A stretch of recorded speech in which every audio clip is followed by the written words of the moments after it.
I'm a big fan of schedules and lists. But you have to have the right attitude towards a schedule and a list. So first of all, you make a list of what things that you have to do that day, what important things you have to do that day.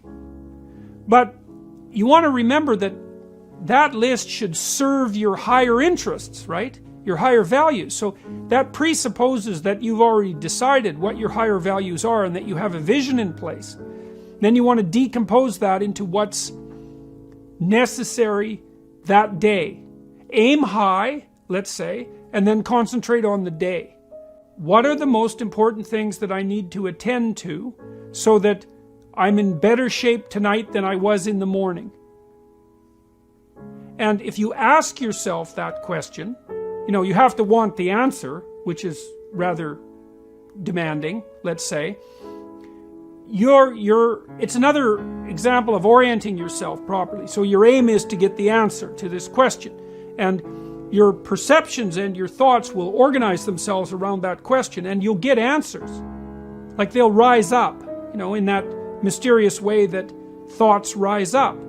And some of them you'll find uncomfortable because your mind will present you with demands to do things that you may have been avoiding or that you find difficult or challenging. But you can train yourself to set yourself a list of tasks for the day that do put you in better shape that night than you were in the morning.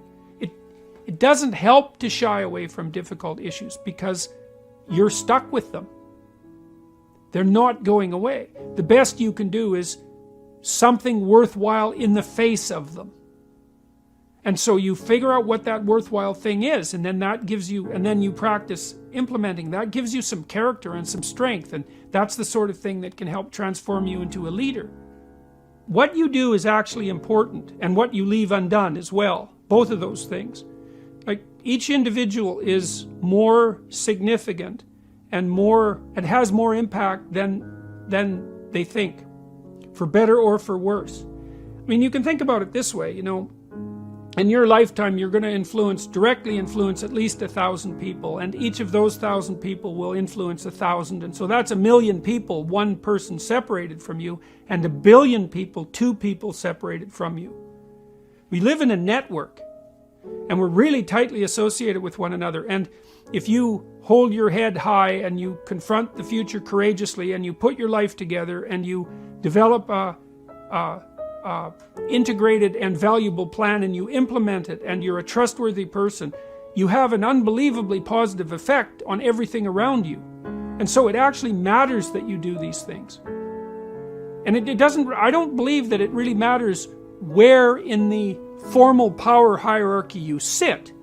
Because you might think, well, I'm at the bottom of the power rungs, what influence do I have? And I think that's a bad way of thinking about it, because it doesn't take into account the networked issue. And so if you don't want things to be worse, which you wouldn't if you were a sensible person, then it would probably be better to work hard to make them better, and to also understand that you are playing a determining role in how reality unfolds when you're doing so. It's not a trivial thing. People are far more powerful forces for good and evil than they believe. So, and I think that's more true, and I haven't come to that realization lightly. So you want to be a leader in the best sense, and a leader in the best sense is someone who makes things better and not worse. And if we all made things better, then they would be a lot better, and that would be a good thing. That's what we should be striving for.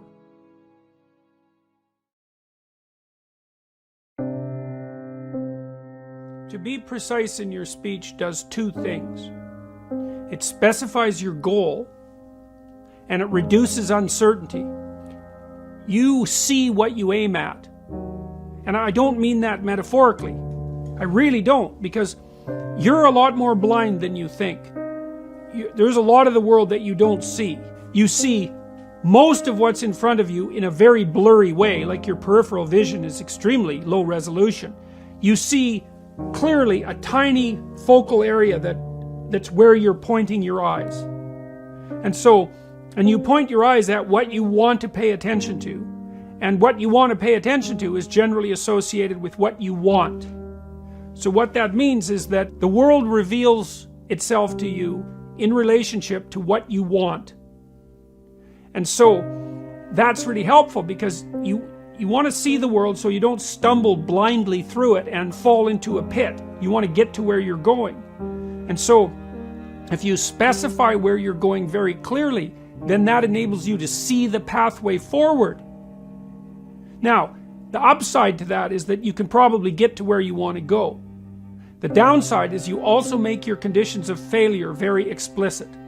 And that's hard on people in the short term. You know, it's easy to delude yourself and to leave everything vague because then you can't tell when you're failing. But that doesn't stop you from failing, it just stops you from seeing it while it's happening.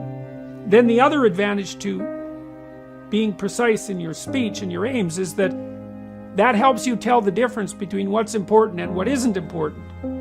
And you want almost everything to be not important. You know, in times of crisis in your life, everything becomes important. So imagine that you have a new physical symptom that's distressing and you don't understand it. So then you're thinking, oh my God, what's happening?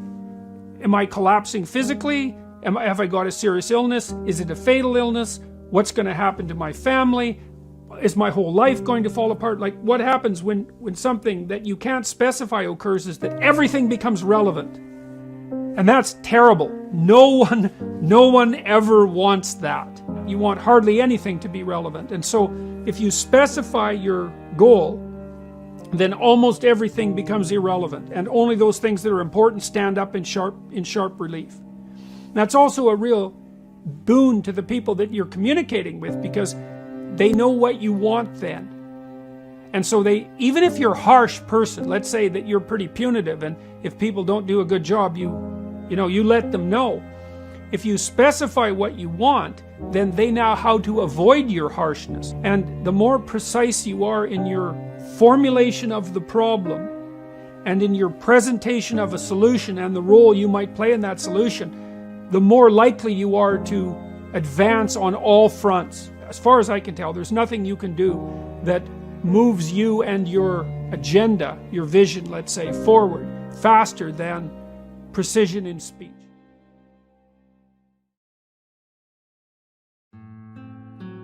You have to know what it is that you're doing with your life, let's say, generally speaking, but more particularly in the next 3 to 5 years. What do you want? What do you want from your friends, your family, your intimate relationships, your employment, your education, your care of your mental and physical health, your response to temptations like drug and alcohol use? If you could have what you wanted, if you could lay your life out properly, how would you be functioning across those 7 dimensions? Why would that work for you? Why would it work for your family? And why would it work for the broader community? Then that gives you a reason. And if you have a reason that's well thought through, that you find compelling, so that's a compelling story, let's say, the kind of compelling story a leader might tell, then that will provide you with motivation to do the things that are difficult that you need to do. So that's positive emotion, that motivation. It's a neurochemical system that runs on the chemical dopamine. And it's the neurochemical system that underlies people's willingness to undertake something voluntarily. So we experience most positive emotion in relationship to a goal. And what that means is if you don't have a goal, then you don't have any motivation. And so what that means is you better have your goals well delineated, because that way you'll be maximally motivated. Now the additional advantage to that is that if you have your goals delineated and they're compelling goals for you, it also makes you less anxious and uncertain and stressed, because your pathway forward into the future is mapped, and that makes it more certain, and uncertainty causes stress and physiological load. Okay, so you want to have your large-scale vision, you want to have it thought out on a 3 to 5 year basis, you want to have it cover those 7 or so dimensions that we already described. You want to see why it's relevant to you and your family and the broader community. You want to break that down into your monthly, weekly, and daily practices, and if they can be routinized, then so much the better. And then that becomes built into you. So what happens neurologically is that when you do something new, you use almost your whole brain. That's a good way of thinking about it, particularly the right side of it, the right hemisphere. And as you practice something, the amount of your brain you use gets smaller and smaller and moves leftward until you basically build an effective little machine at the back that takes care of it automatically. Routinizing things decreases the cognitive and physiological load. It's a big deal. And if you routinize good habits, then they become part of your character and part of what people come to expect of you.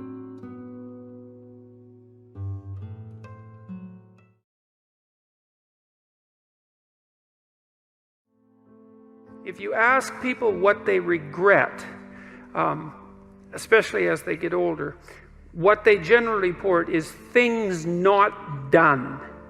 So they don't regret so much mistakes they've made, although of course people obviously regret mistakes they've made as well. So they don't exactly regret sins of commission, right? Errors that they've actively made. They torment themselves for opportunities that had presented themselves that they did not, let's say, exploit or engage in. And I think that's worth thinking about too, because one thing that I have become convinced about with regards to human consciousness, which I think is equivalent to the spark of divinity in some sense that our fundamental stories insist has been placed within us, is that human consciousness is that faculty that confronts potential itself.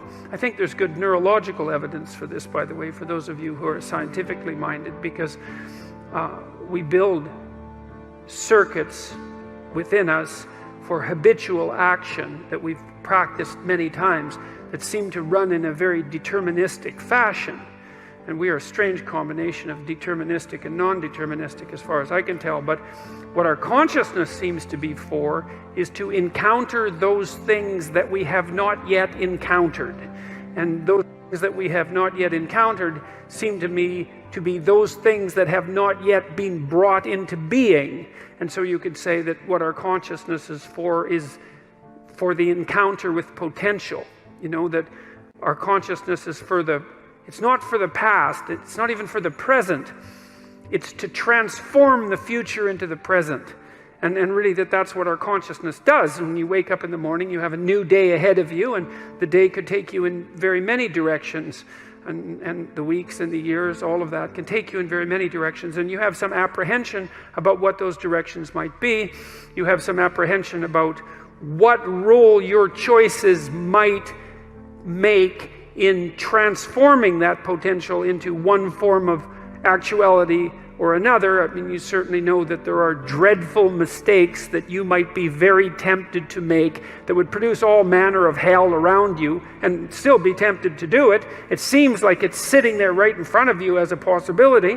You also know that, you could haul yourself up out of bed and attend to your duties and do the sorts of things that you're supposed to and set a few things right that day and that week, and that likely things would at least not be worse and they would probably be better. And I do believe that I don't understand how this can be the case. I don't understand how it is that consciousness can function in that way, because I think to understand that, we would have to understand what it means for the future to be only potential rather than actuality, and who the hell understands that? I mean, no one.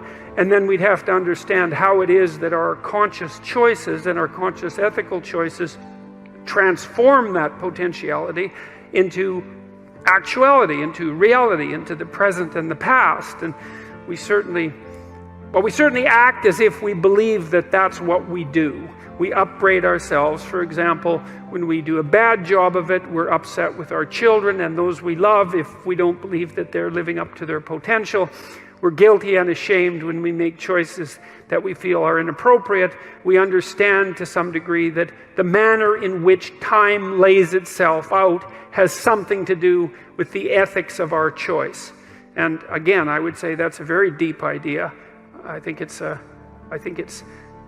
the most true idea I know.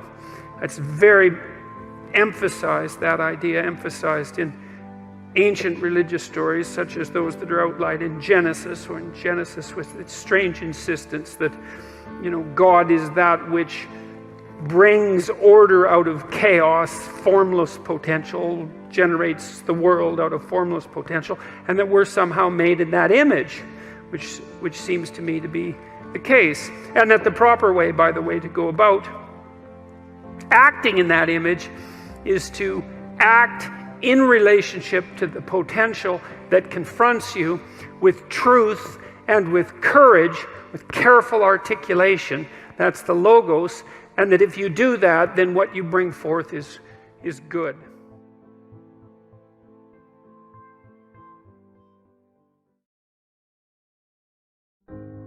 You often give advice to young adults to help them avoid some of the pitfalls of life. Any advice for those of us who are 40 plus who have already faltered? Look, first Graham, this is Graham. Everybody who is 40 plus has already faltered, but I'm presuming that you mean faltered in a manner that appears to you to be above the average, right? Well, what I would really recommend is, I think that you should, if you haven't already, you should go do the future authoring program and maybe the past authoring program too, because you should figure out exactly how you faltered.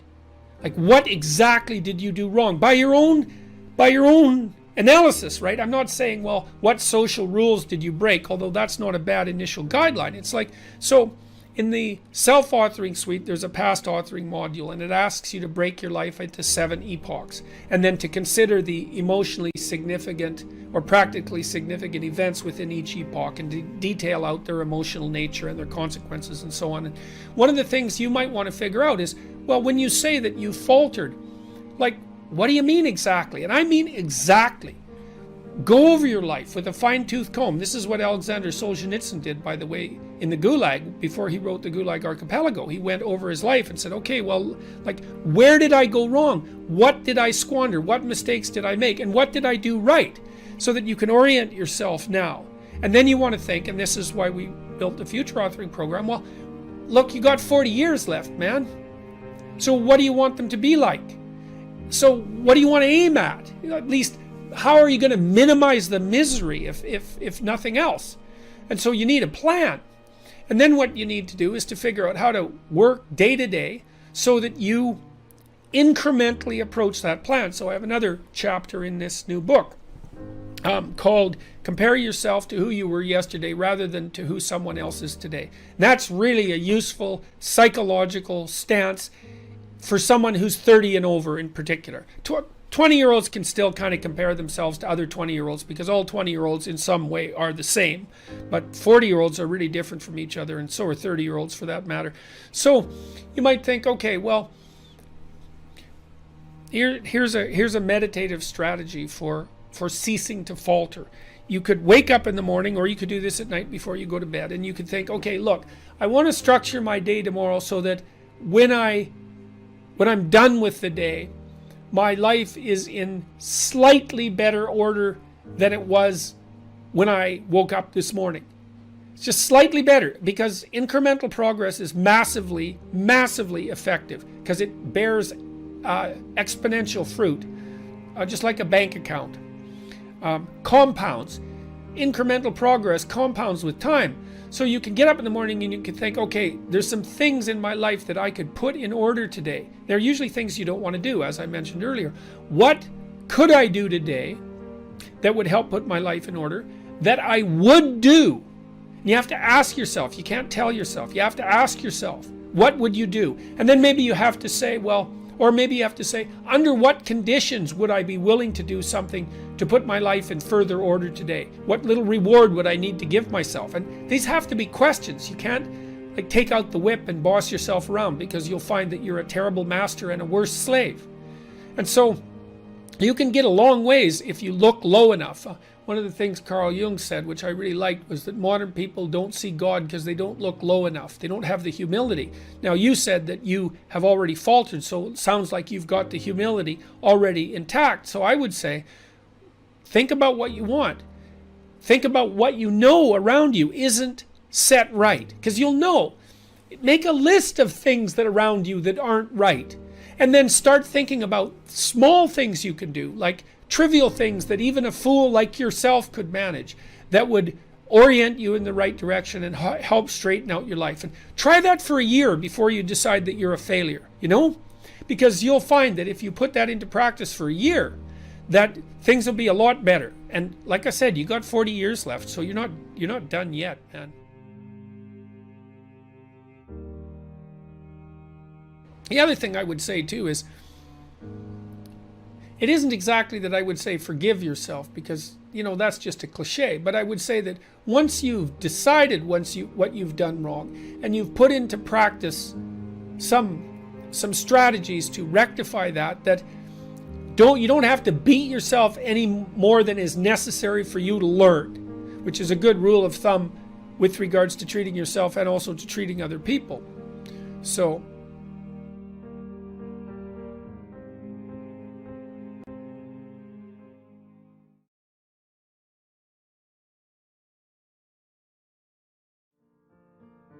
worth asking yourself. It's like, drop what you're doing that's foolish, that you know is foolish, and pick an aim that's worthwhile, to make things better for yourself, like you're worth taking care of, like you're worth something, and to surround yourself with people who believe the same, and who are rejoicing in your accomplishments and unhappy when you fail, right? And you're comparing yourself to your accomplishments of yesterday and not to someone else's today, so that you're not jealous and bitter. And you put your own house in order so that you're not cursing the world when some of its disarray might be your fault. And you're trying to pursue something meaningful, and you're doing your best to tell the truth and all of that. And then you see what happens. Who the hell are you? You think you're a miracle of some bloody bizarre sort. We've been around for 3.5 billion years. Every single one of your relatives propagated successfully. And here you are, against all possible odds, in this world of hell in some sense, and bitterness and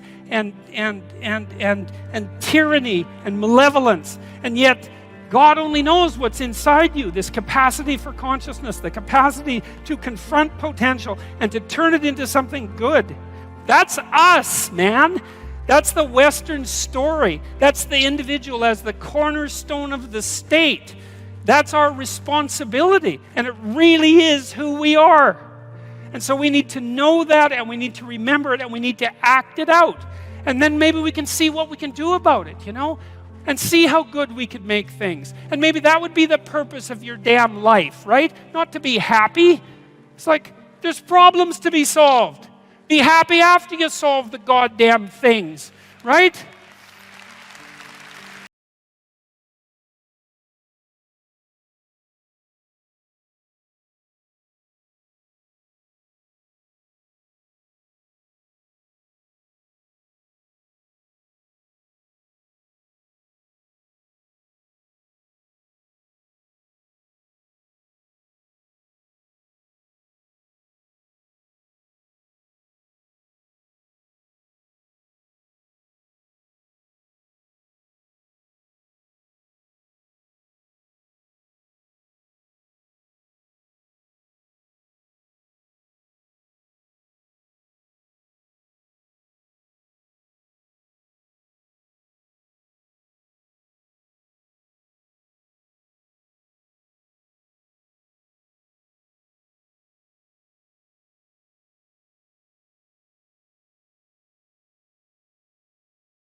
Them crying out for the incorporation of the monster within them, which is what gives them strength of character and self-respect, because it's impossible to respect yourself until you grow teeth.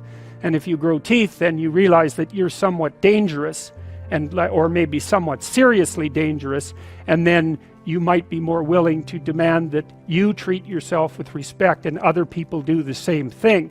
And so that doesn't mean that being cruel is better than not being cruel. What it means is that being able to be cruel and then not being cruel is better than not being able to be cruel. Because in the first case, you're nothing but weak and naive. And in the second case, you're dangerous, but you have it under control. And you know, a lot of martial arts concentrate on exactly that as part of their philosophy of training. It's like, we're not training you to fight. We're training you to be peaceful and awake and avoid fights. But if you happen to have to get in one, and I guess the philosophy also is that if you're competent at fighting, that actually decreases the probability that you're going to have to fight, because when someone pushes you, you'll be able to respond with confidence, and with any luck, and this is certainly the case with bullies, with any luck, a reasonable show of confidence, which is very much equivalent to a show of dominance, is going to be enough to make the bully back off. And so the strength that you develop in your monstrousness is actually the best guarantee of peace. And that's partly why Jung believed that it was necessary for people to integrate their shadow. And he said that was a terrible thing for people to attempt, because the human shadow, which is all those things about yourself that you don't want to realize, reaches all the way to hell. And what he meant by that was, it's through an analysis of your own shadow that you can come to understand why other people are capable, and you as well, of the sorts of terrible atrocities that characterized, let's say, the 20th century. And without that understanding, there's no possibility of bringing it under control. When you study Nazi Germany, for example, or you study the Soviet Union, particularly under Stalin, and you're asking yourself, well, what are these perpetrators like? Forget about the victims, let's talk about the perpetrators. The answer is, they're just like you. And if you don't know that, that just means that you don't know anything about people, including yourself. And then it also means that you have to discover why they're just like you. And believe me, that's no picnic. So that's enough to traumatize people, and that's partly why they don't do it. And it's also partly why the path to enlightenment and wisdom is seldom trod upon, because if it was all a matter of following your bliss and doing what made you happy, then everyone in the world would be a paragon of wisdom. But it's not that at all. It's a matter of facing the thing you least want to face. And everyone has that there's this old story in King Arthur where the knights go off to look for the Holy Grail, which is either the cup that Christ drank out of at the Last Supper, or the cup into which the blood that gushed from his side was poured when he was crucified. The stories vary, but it's basically a holy object, like the phoenix in some sense, that's a representation of transformation. So it's an ideal. And so King Arthur's knights, who sit at a round table because they're all roughly equal, go off to find the most valuable thing. And where do you look for the most valuable thing when you don't know where it is? Well, each of the knights looks at the forest surrounding the castle and enters the forest at the point that looks darkest to him. And that's a good thing to understand, because the gateway to wisdom and the gateway to the development of personality, which is exactly the same thing, is precisely through the portal that you do not want to climb through. And the reason for that's actually quite technical. This is a Jungian presupposition too, is that, well, there's a bunch of things about you that are underdeveloped, and a lot of those things are because there's things you've avoided looking at because you don't want to look at them, and there's parts of you you've avoided developing because it's hard for you to develop those parts. And so it's by virtual necessity that what you need is where you don't want to look, because that's where you've kept it.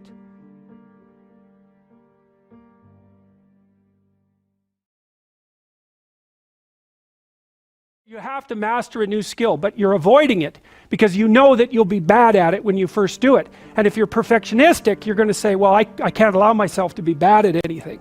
I can't allow myself to be a fool. And no wonder. But the problem is when you try something new, you're always a fool.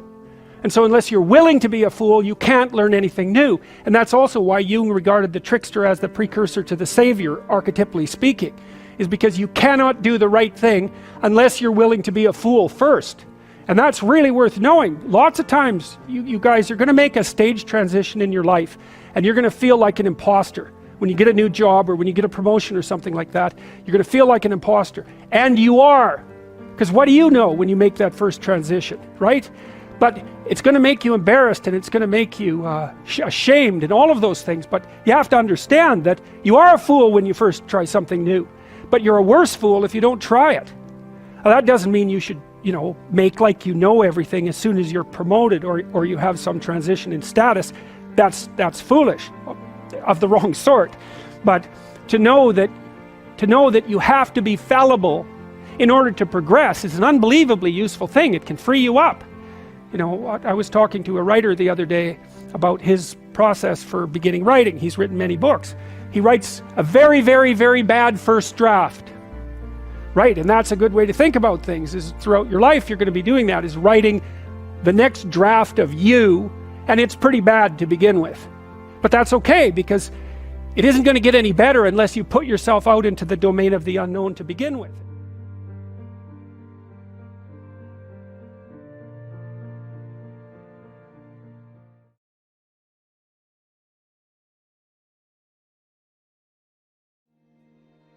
Your brain can tell you when you're optimally situated between chaos and order. And the way it tells you that is by producing the sense of engagement and meaning. So let's say there's a place in the environment you should be. Okay, what should that place be? Well, you don't want to be terrified out of your skull, like what good is that? And you don't want to be so comfortable that you might as well sleep. You want to be somewhere where you're kind of on firm ground here, but over here you're kind of testing out new territory. And some of you who are exploratory and emotionally stable, you're going to go pretty far out into the unexplored territory without destabilizing yourself, and other people are going to just put a toe in the chaos. And that's neuroticism. Basically, that's your sensitivity to threat. That's calibrated differently in different people, and some people are more exploratory than others. That's kind of extroversion and openness working together, and intelligence. So some people are going to tolerate a larger admixture of chaos in their order. Those are liberals, by the way, and I mean that technically. Liberals are more interested in novel chaos, and conservatives are more interested in the stabilization of the structures that already exist. And who's right? Well, it depends on the situation, and that's why conservatives and liberals have to talk to each other, because one of them isn't right and the other wrong. Sometimes the conservatives are right and sometimes the liberals are right, because the environment's going like this. You can't predict the damn thing, so that's why you have to communicate, and that's what a democracy does. It allows people of different temperamental types to communicate and to calibrate their damn societies. So anyways, so let's say you're optimally balanced between chaos and order. So what does that mean? Well, you're stable enough, but you're interested, right? Because a little novelty heightens your anxiety. That wakes you up a bit. That's the adventure part of it. But it also focuses the part of your brain that does exploratory activity. And that's actually associated with pleasure. That's the dopamine circuit. And so if you're optimally balanced, and you're there when you're listening to an interesting conversation or you're engaged in one. It's a real conversation. You're saying some things and the other person is saying some things they know, but both of what you know is changing. It's like, wow, that's so interesting. You'll have a conversation like that forever. Or maybe you're reading a book like that. Or you're listening to a piece of music that models that. Because what music does is provide you with predictable forms, multi-level predictable forms that transform just the right amount. And so music is a very representational art form. It says this is what the universe is like.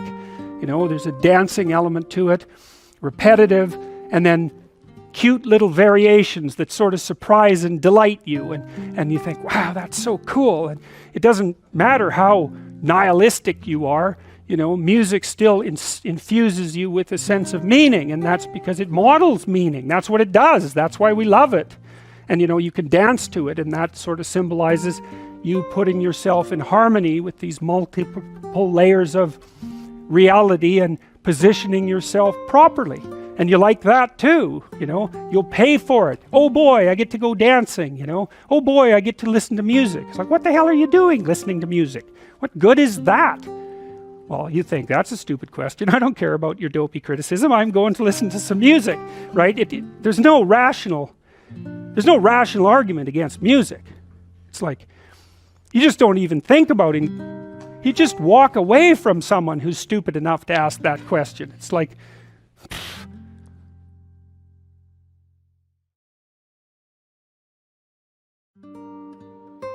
as far as I'm concerned, that, and I really believe this, is that every single person who sets out to put themselves together ethically is a net positive to everyone around them. There's no downside to that. You know, and my book has been criticized by people who've read it very poorly, especially chapter 1, when I talk about hierarchies, that I'm somehow supporting the idea that power in a hierarchy is the right way to be. And there's absolutely nothing in what I've written that suggests that at all. Like, I'm suggesting that human hierarchies are very complex, and that the way that you win in a human hierarchy is by being competent and reciprocal. And so, I mean, for example, even if you're selfish, let's say, you got to think very carefully about what that would mean if you were selfish and awake, because you have to work to take care of yourself and what you want, say, in this moment. But then there's you tomorrow, and there's you next week, and there's you next month and next year and 10 years from now and when you're old. So because you're self-conscious and because you're aware of the future, you're actually a community unto yourself.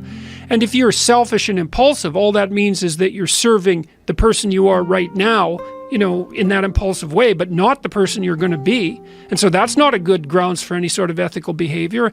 And I see that if you serve yourself properly, there's no difference between that and serving your family properly and serving your community properly, that those things all mesh in a kind of a harmonious manner.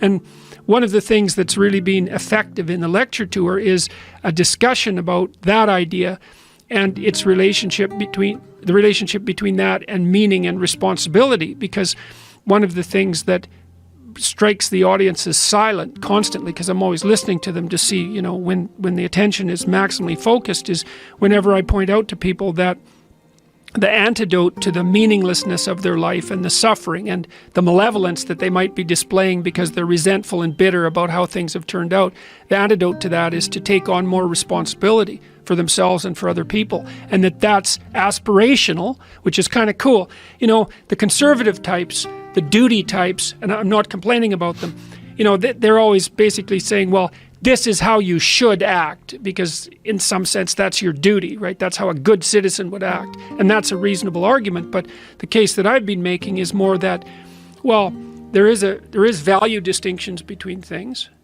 Some things are worth doing and some things aren't, and you can kind of discover what that is for yourself, and then you should aim at the things that are most worth doing. And what you'll find if you watch carefully is that the things that you find worth doing are almost always associated with an increase in responsibility. Because if you think about the people you admire, for example, you spontaneously admire people, and that's a manifestation of the instinct to imitate. Again, people are very imitative. You don't admire people who don't take care of themselves. Like, unless there's something wrong with you, you at least want an admirable person to be accountable for themselves. And then if they've got something left over so they can be accountable for their family, well, then that's a net plus, obviously. That's someone you think is solid. And then maybe they take care of some more people. They have a business or they're involved in the community in some positive way. You see, well, that's a person whose pattern of being is worth imitating. And that's all associated with responsibility. And it's so interesting because it's as if everybody kind of knows this, but that it hasn't crystallized. It's like, well, you should be responsible because that's what a good citizen is. It's not, no, you should be responsible because you need to have a deep meaning in your life to offset the suffering so you don't get bitter. And the way you do that is to bear a heavy load, you know, to get yourself in check for you now and for you in the future, and then to do the same for your family and your community, and that there's real nobility in that, and there's real meaning. And more, the other thing that I've been suggesting to people, and I also believe this, is that, and I think that the guys that have come to talk to me, especially the ones that have had real rough lives, they really understand this. If you don't get your act together and you let yourself slide, then what kind of moves in to take the place of what you could have been is something that's really not good at all.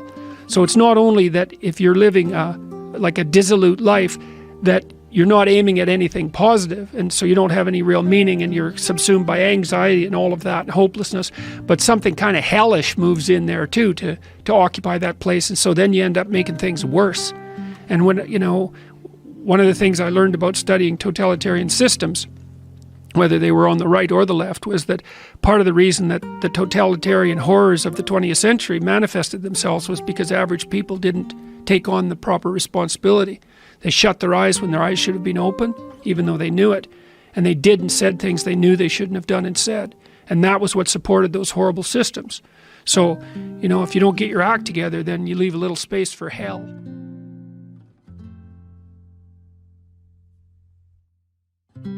People often accuse me, and they say, well, most of the people that listen to you are men. And I think, when you're accused like that, your automatic response is, well, you wouldn't be accused if you weren't doing something wrong. So there must be something wrong about that. It's like, why isn't it 50% women? And so I've said things like, well, 80% of the people who watch YouTube videos are men. And so the fact that 80% of the people who watch my videos are men isn't that surprising given that base rate. But then about 3 weeks ago, I started thinking, well, what the hell am I doing? It's like, what, is there something wrong with talking to men? Is that actually a problem? It's like I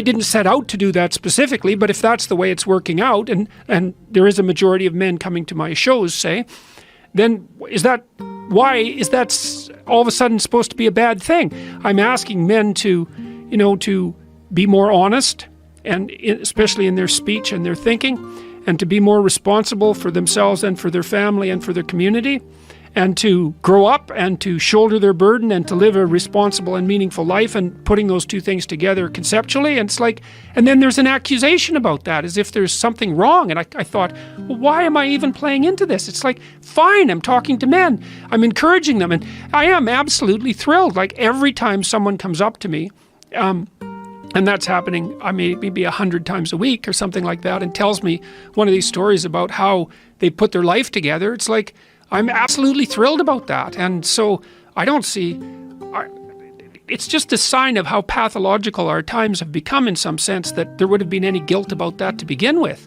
Because how is that not a good thing, man?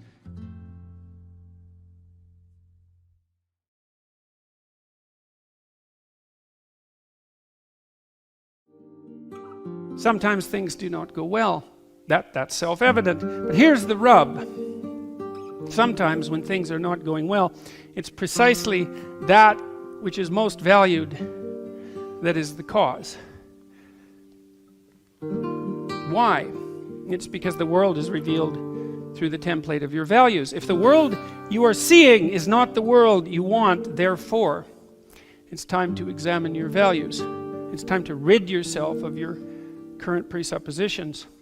There's a famous experiment that I've alluded to a couple of times, I believe, in this lecture series, the invisible gorilla experiment. And in the invisible gorilla experiment, there's two teams of players, each with 3 members, one dressed in black and the other dressed in white, and each team is passing a basketball back and forth to the team members and milling about.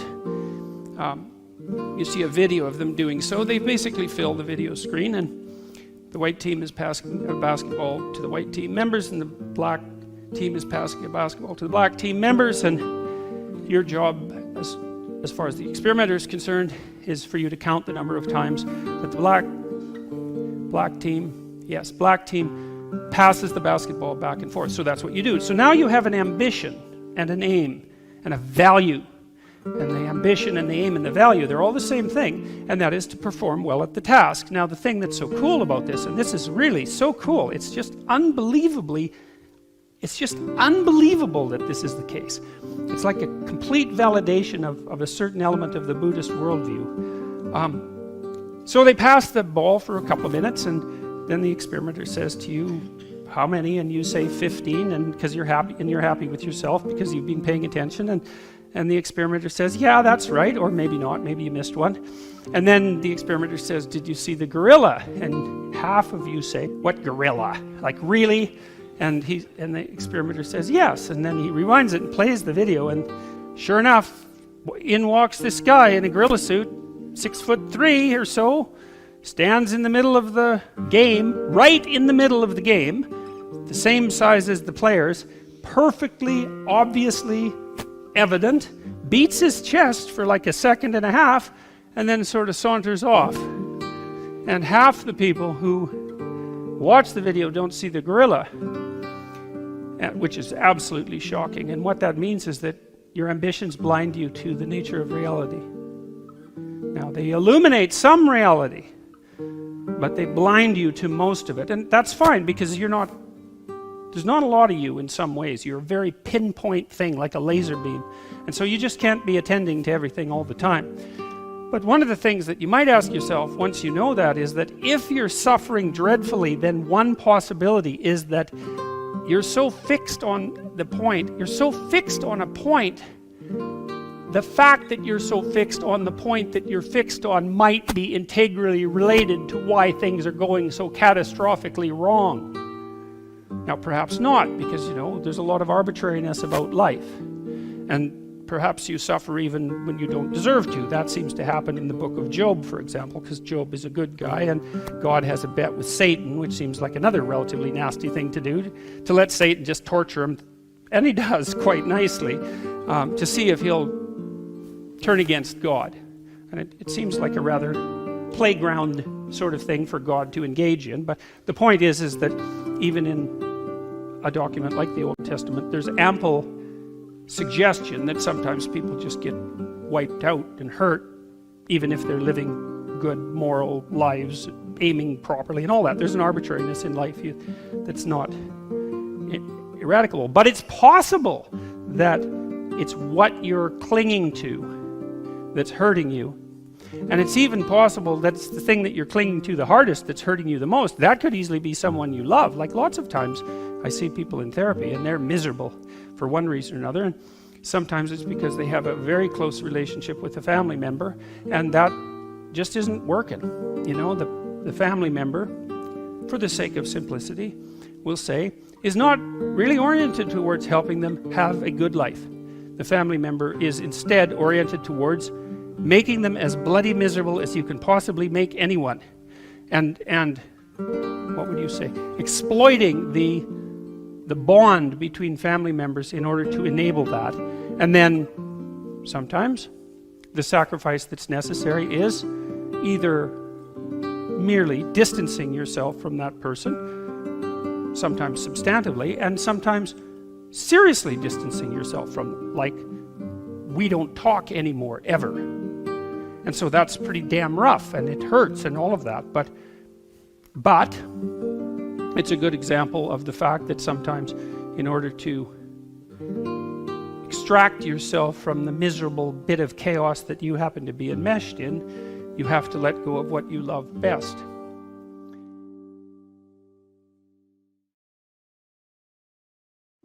If the world you are seeing is not the world you want, therefore it's time to examine your values. That's really worth thinking about, because the alternative too is to curse fate. Right? Because if it isn't you, and there's nothing you can do to change, there isn't something you're doing that's wrong, then it's fate itself, it's the world itself, it's other people, let's say, because they're a huge part of the world, or it's the nature of the world itself, or it's God himself in whatever form you either believe in or don't believe in, because it's fundamentally all the same in the sort of situation that I'm describing. So, and one of the things that's really interesting, and I mentioned this before about the Israelites in the Old Testament, is that they got this right. It's really something, because what happens to the Israelites over and over in the Old Testament is that they get all puffed up about how wonderful they are, and then they make moral errors because they're arrogant, and then God comes along and just cuts them into pieces for like generation after generation, and then they wobble back to their feet, but they always maintain the same attitude, which is, we did something wrong. We did something wrong. It's like an axiom rather than observation, is that if things are not laying themselves out for us as they should be, then we cannot curse God. We have to look to ourselves. Well, and you think, well, why not curse God? Because maybe it's his fault. And that's a really good question.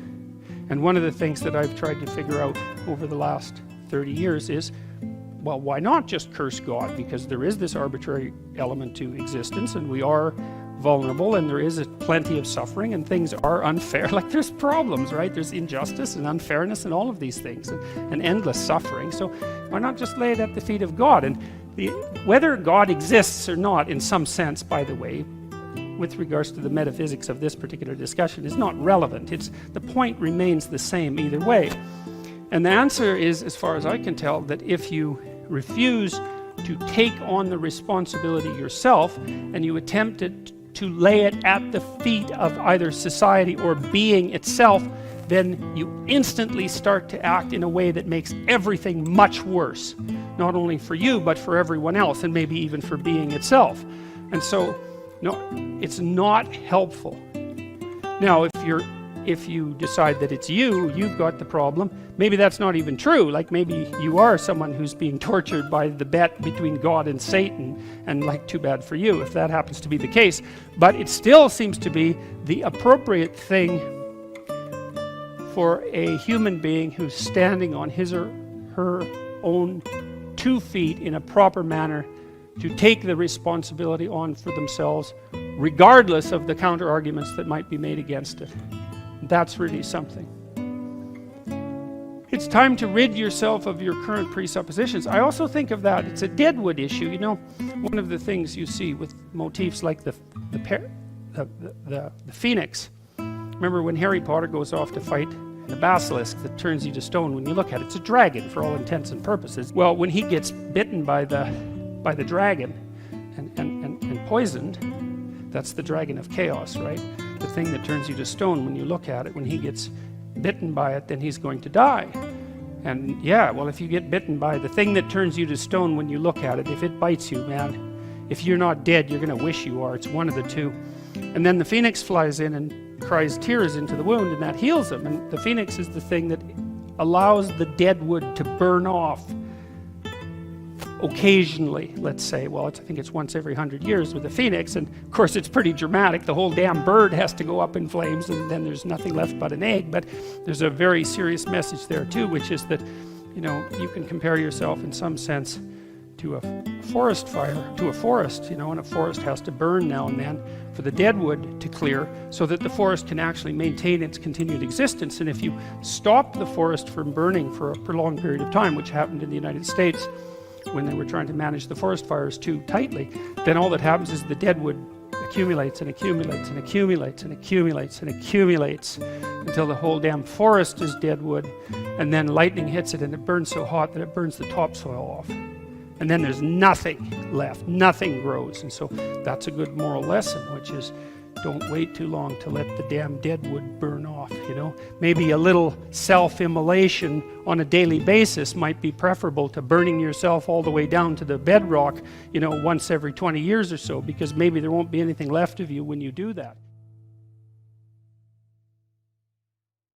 That happens to people all the time. I've seen that happen to people many, many times. The dead wood accumulates, the mess around them gathers, the chaos that they haven't dealt with accumulates, and then one day the spark comes and they burn so far and so fast that there's not enough left of them to recover. And then they're the people who've been eaten by the beast. They're the people who've been eaten by the dragon and now are inside its belly, another very common archetypal motif. And while maybe a hero will come along and rescue them, or maybe they'll just stay in there forever. And that's a precursor to the idea of hell. And it's not something I would recommend. So a little medicine on a regular basis is a lot better than total immolation on terms other than your own.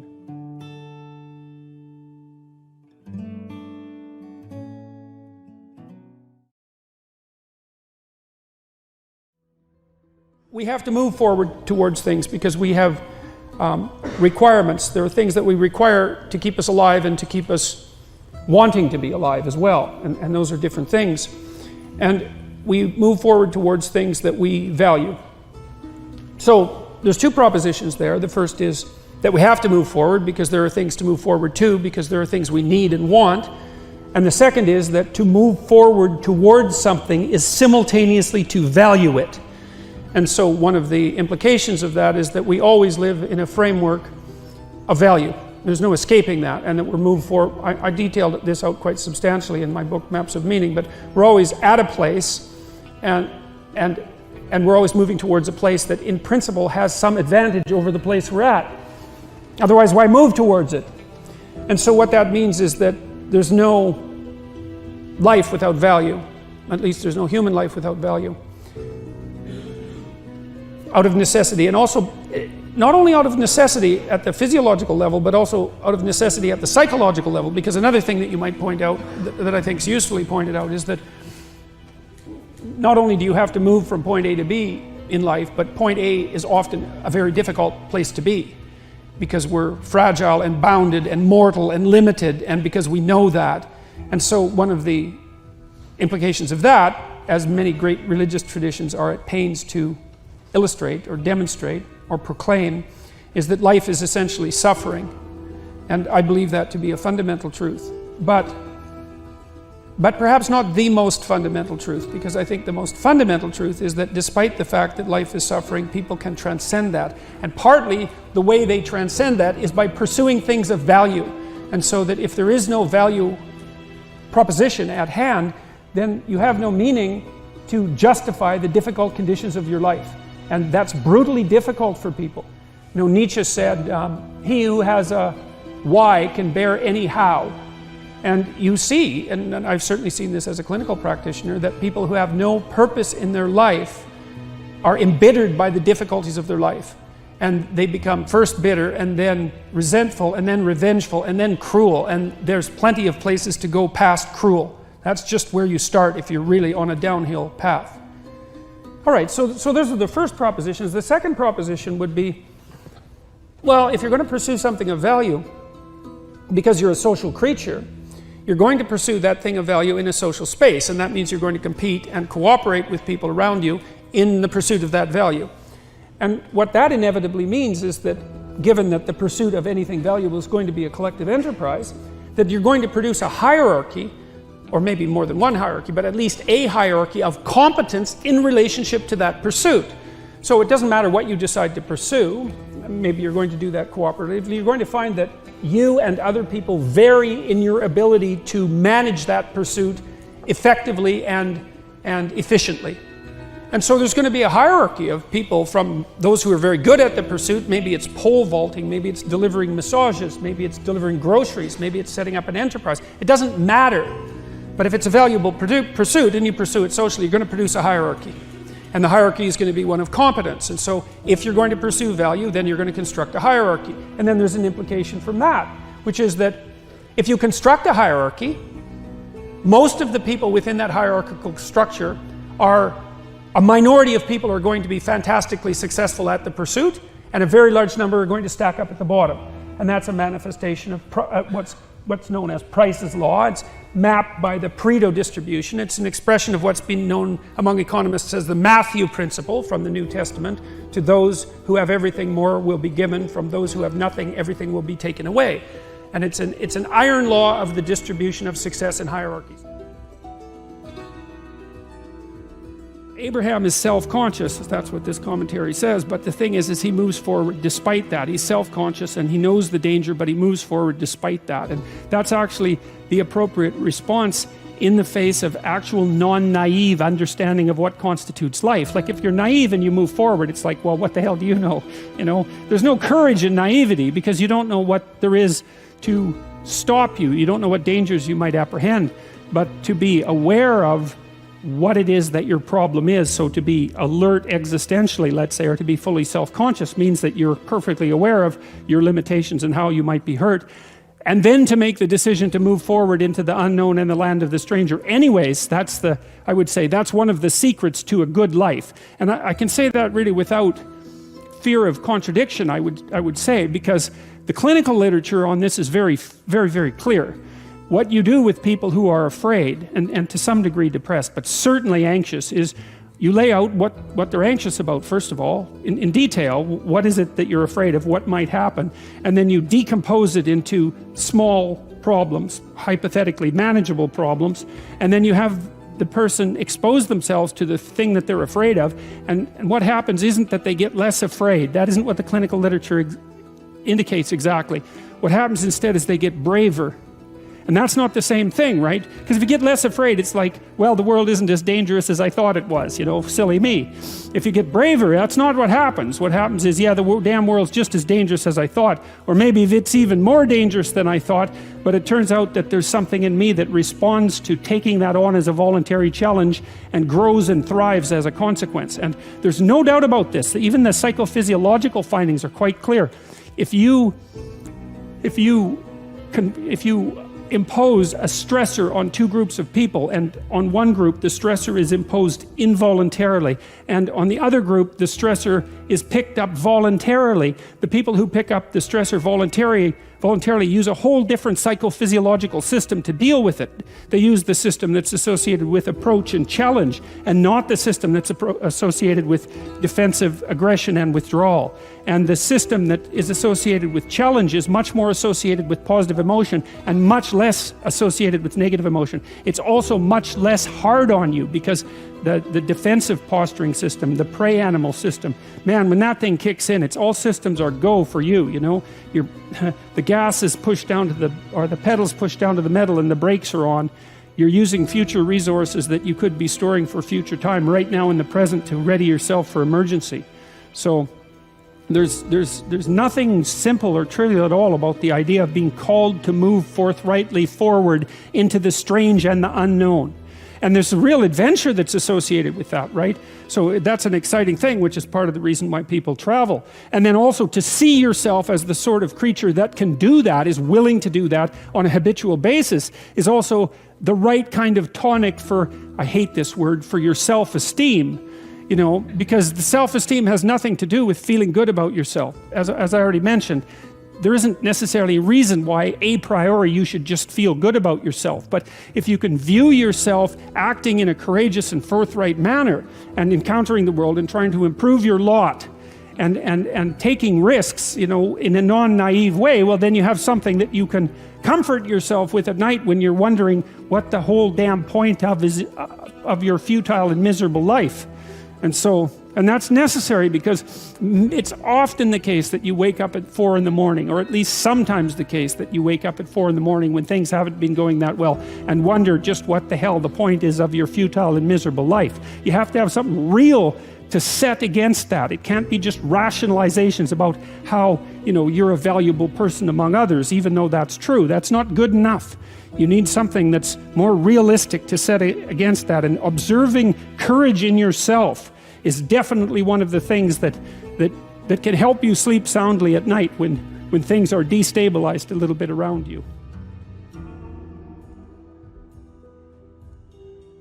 So Zazu, the eyes of the king, comes to check out the king, and that's what's his name? What's the king's name?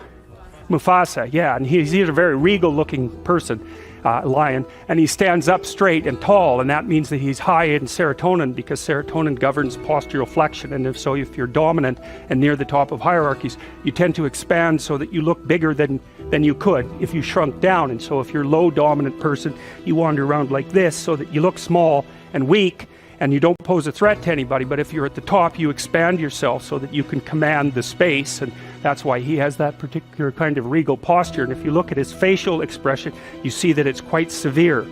Like he's capable of kindness, but he's also harsh and judgmental, and that's what society is like. That's what the superego is like. And what that means is that he's integrated his aggression. And I've seen this happen in my clinical clients when they come in and they're too agreeable. They look like Simba looks later in the movie when he's an adolescent, and he's sort of like a deer in the headlights. Everything is coming in and nothing is coming out.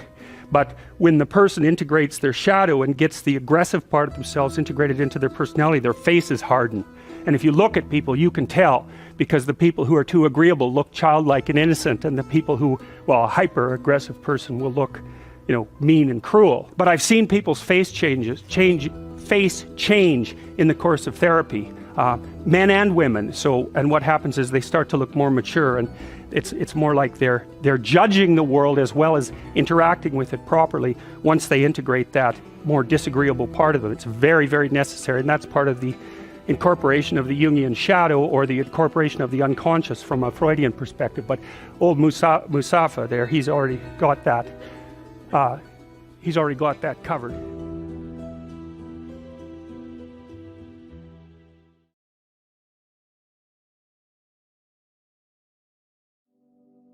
assuming that there is something specific that is attracting men, I think that what it is a call to responsibility, essentially.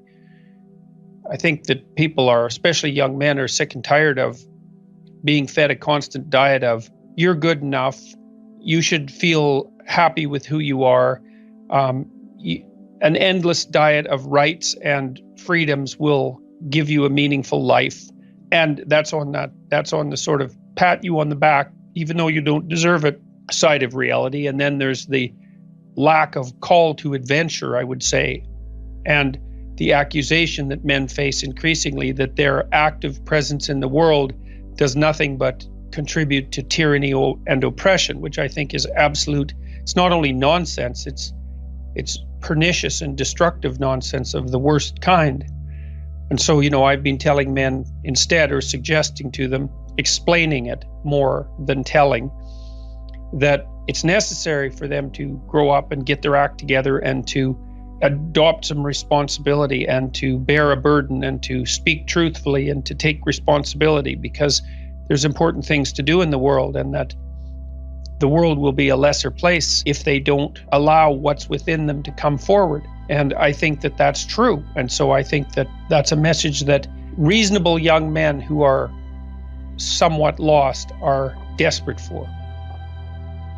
Well, if you're not going to be rewarded for your virtues and instead you're going to be punished for them, then what's your motivation to continue, especially when it takes a fair bit of effort to say truthful things and to shoulder responsibility? And if the consequence of that, so there's reason to avoid it to begin with, just as a consequence of the difficulty. But if the net effect of doing that is that you're accused before you even do anything wrong of being an upholder of rape culture and the patriarchal tyranny and the oppressive West, then why in the world would you want to contribute to that, especially if you start to believe it?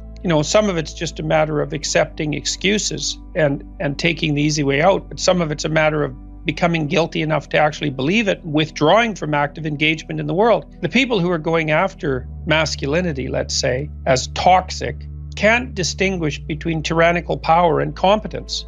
In fact, for them, there is no distinction between those two things, which shows you just how addled they really are, because it's extraordinarily important to discriminate between competence and power.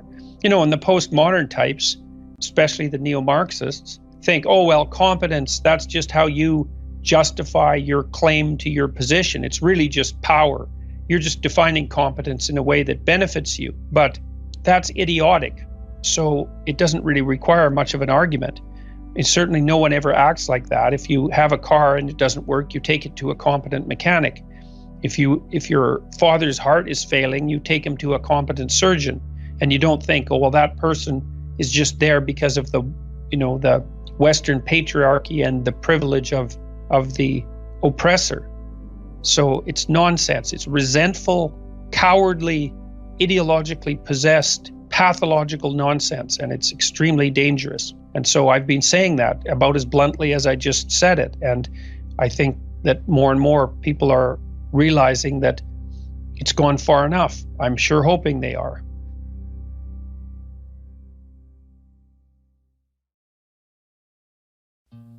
Life is very difficult. There's one of the most ancient of religious ideas that it emerges everywhere, I would say, is that life is essentially suffering. And what that means is that, well, people are fragile and vulnerable and mortal and prone to physical decay and mental illness and to a fair share of malevolence as well. We're fragile creatures. And that means that life is hard and painful and anxiety-provoking. And you need something to set against that that's worthwhile. And that's your destiny in the world, say your positive destiny in the world. And if you don't have something positive to set against that, and your life is nothing but struggle and pain and with the occasional foray into malevolence or victimization by malevolence, then all you do is suffer stupidly, and that makes you bitter and resentful. And then, that's just the beginning of your trouble, because bitter and resentful, that's just where you start the descent into hell. You go from bitter and resentful to vengeful and to cruel and way past that if you really want to pursue it. And people pursue that all the time. It's not like it doesn't happen. It's not like this is some abstract dream. All those high school shootings, all these mass shootings, they're all carried out by people who've walked down that road a very long distance. I wrote about that in chapter 6. It's rule 6 is called set your house in perfect order before you criticize the world. And it's about the motivations of people like the Columbine high school shooters and the mass rapist, the serial rapist, Carl Panzram, who features very heavily in that chapter. And it's a meditation on people's motivation for evil, which exists in all of us. And no wonder, like, it's understandable. That doesn't make it right. So the book 12 Rules for Life is a very serious book. There's elements of humor in it, but I'm trying to struggle with things at the deepest possible level and to explain to people why it's necessary to live a upstanding and noble and moral and truthful and responsible life, and why there's hell to pay if you don't do that. Tell people life is hard and here's how to handle it. Well, that's it. Well, right. Everyone knows life is hard. And it's not just hard. It can be unbearably hard. And it's worse than hard, because sometimes the hardship is inflicted upon you by yourself or by someone close to you, or sometimes by an enemy, but sometimes by a friend. You get betrayed, and it's not just that it's hard. You're also subject to evil. You're subject to malevolence, and that makes it even worse. And everyone knows this. And so you need something to set against that. You need a noble way of being to set against that. And the thing is, all of everything I've said so far in this program, I would say in some sense is very dark and pessimistic, But what's optimistic is that having established the truth of the matter, the suffering of life and the malevolence that's part of it, you can also discover that living a meaningful life in the face of that, a responsible, meaningful, truthful life, is actually possible, and it actually works. That's the thing. That's the optimistic thing. It's not so bad to say to people, look, we've got a real problem here. It's no joke. It's a dead serious problem. It's the fragility of your life and hell all balled up into one thing. But that's okay, because there's an antidote to it. There's something you can do about it, and you could start today. And, well, that's what I try to detail out in 12 Rules for Life and in my lectures online as well. And I believe it to be the case. As pessimistic as I am about the nature of human beings and our capacity for atrocity and malevolence and betrayal and laziness and inertia and all those things, I think we can transcend all that and set things straight. And I think that people can literally start today.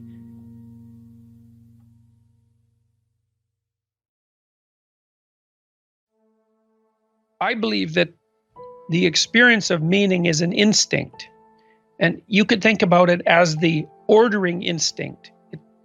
It's more like the balancing instinct, but we'll start with ordering.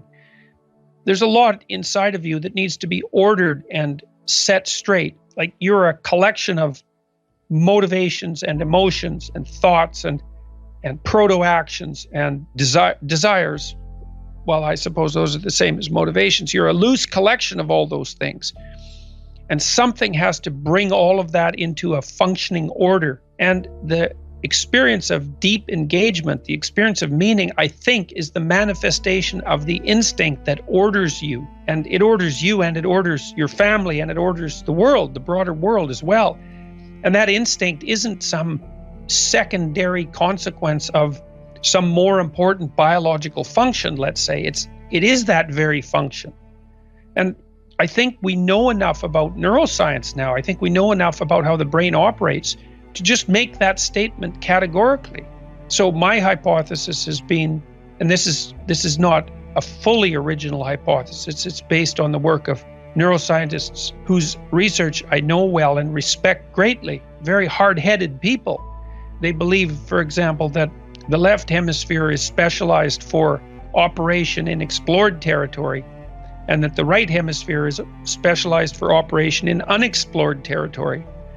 Well, you need to practice things. You need to know what you're doing, and you have to have a place where that works. So that would be explored territory or order or routine. And so part of your brain works well there. But then that's surrounded always by things that you don't understand. And so there's another part of your brain that has to work with the things you don't understand.